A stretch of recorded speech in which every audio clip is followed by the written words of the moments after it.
কবিতা বলে শোনাবো, তার নাম দুষ্টু। লিখেছেন রবীন্দ্রনাথ ঠাকুর। তোমার কাছে আমি দুষ্টু, ভালো যে সবাই, মিষ্টি দেয় কালু নীলু, ভাই ঠান্ডা কভাই। জ্যোতিষ ভালো, না নবীন ভালো, তুমি বলো ওই কেমন খয় করে ওই আলো। মাখন বাবু দুটি ছেলে, দুষ্টু না কেউ, গেতে তাদের কুকুর বাঁধা, করতেছে ঘেউ ঘেউ। আজ কই ঘোষ লক্ষ্মী ছেলে, দত্ত পাড়ার গবাই। তোমার কাছে আমি দুষ্টু, ভালো যে সবাই।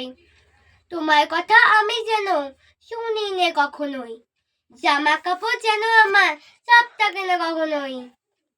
খেলা করতে বেলা কই, বৃষ্টিতে যাই ভিজে, দুষ্টুপনা আরো আছে অমনি কত কি যে। বাবা আমার চেয়ে ভালো, সত্যি বলো তুমি, তোমার কাছে করেন নাকি একটু দুষ্টুমি? যা বলো সব শোনেন তিনি, কিচ্ছু বলেন না কো। খেলা চেয়ে আসেন চলে, যেমনি তুমি ডাকো। নমস্কার।